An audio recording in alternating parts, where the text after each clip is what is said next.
In honor of October, the spookiest month of the year, I thought it'd be a great time to talk about and tell you guys about the Game Boy camera. Also, yeah, I just did laundry. Okay, so that's why I didn't put the sheets back on my bed.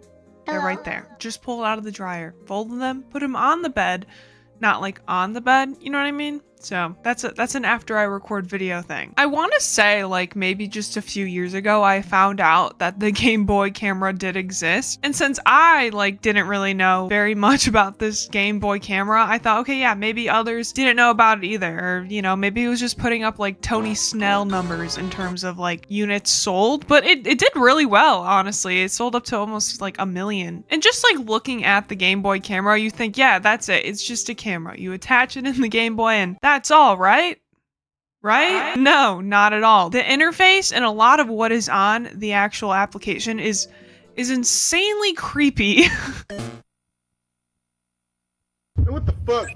So the Game Boy camera was released as an accessory to the Game Boy. It came out in 1998 and they stopped making it around like 2002. So they were pumping those guys out for about like 4 years. So the camera itself can swivel like 180 degrees. There was actually also a printer that was sold separately with the camera. The thing is that camera doesn't use ink. It's thermal, just like, you know, grocery store receipts. That being said, the paper for that doesn't really have a very long shelf life. And me and my fiance actually got a hold of a Game Boy camera finally earlier this year, but the printer that we got, it came with some very old paper, so it was not printing very well at all.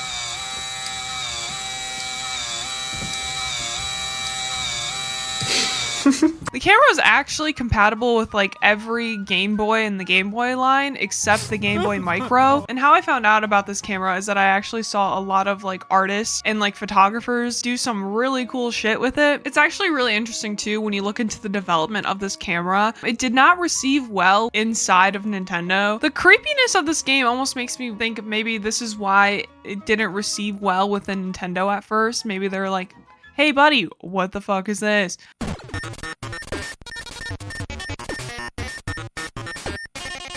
So the first thing that you'll see when you turn on this game is this like Mario mascot guy, and he's just dancing around, just some very nice 8-bit music. Extremely uncanny in my opinion, and I think honestly Uncanny kind of describes this entire software as a whole. I really truly do not know why they went this creepy route. Also in the main menu, I really honestly think they did this on purpose. Oh, as we all know by now that the camera is a circle, it very much looks like it resembles eyeballs staring at you. And a lot of the time when you enter into like the sub menus, it has these just really silly cartoonish faces that you'd almost think like a 4th grader would have drawn this. It really does remind me a lot of like my elementary school art and the way I would draw eyeballs and shit. First when I saw that, I was like, is that my art?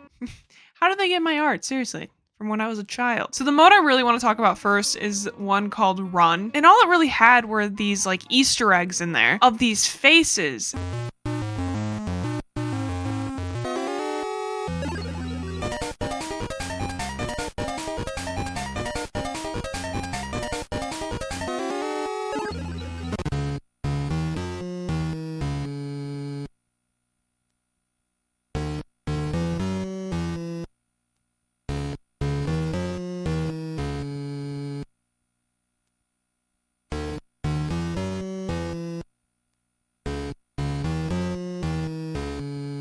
And there would be doodles drawn all over the faces. And then there's like this really incredibly unsettling music playing with like captions above the images, and it'll say things like, who are you running from?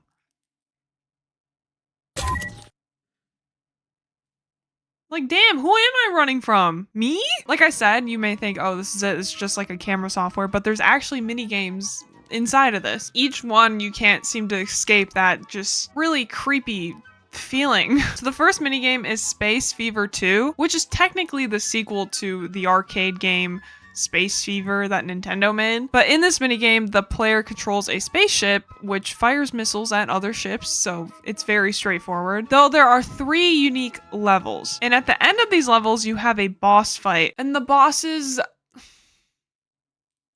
yeah.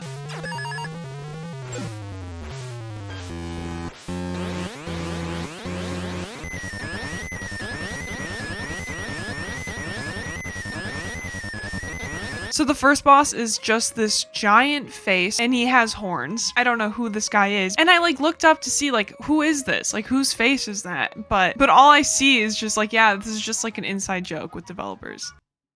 You sick sons of bitches. Let me in on your inside joke. And the second boss is a giant face of a mustache man. I almost just want to say like, that's just like human Mario. And I don't like that.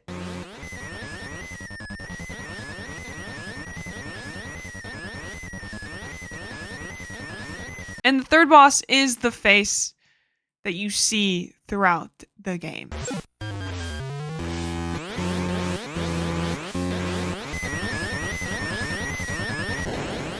Once you beat all of the 3 bosses, it's just repeated, so you could just play through and play through and play through. But it starts differently once you replay it. 3 different ships will appear. One will have like a B, the other one will have a D, and then one with like a question mark. And it's basically just the other mini games that you have unlocked. So the B one stands for ball, and it's a juggling game. But this juggling game is basically Mr. Game & Watch.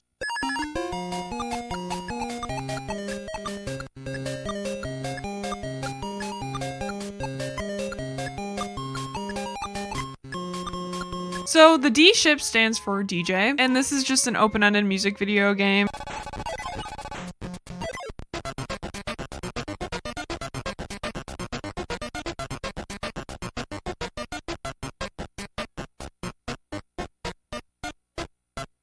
And then the last minigame with the question mark is called Run, Run, Run. Not to be confused with the mode called Run at the beginning. That was terrifying.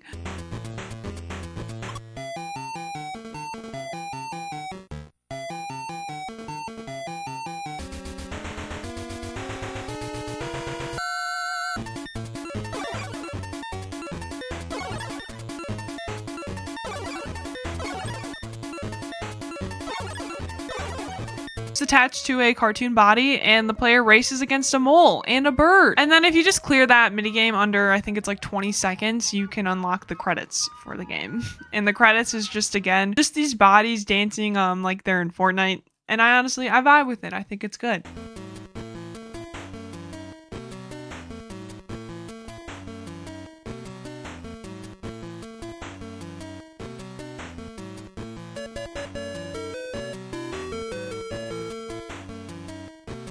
But besides the freaky uncanniness of it all, it's actually a very good game. Like, they're very fun to play. We've taken a lot of photos on the Game Boy camera. I think the coolest one was one that we took at a Pistons game just like this past year. I think it came out pretty sick. If you're looking for like a spooky game to play this Halloween, go out and get a Game Boy camera and just play that. And if you get like trick-or-treaters where you are, like just plug that into like a speaker and just have that shit playing. You'll be the scariest house on the block, for sure.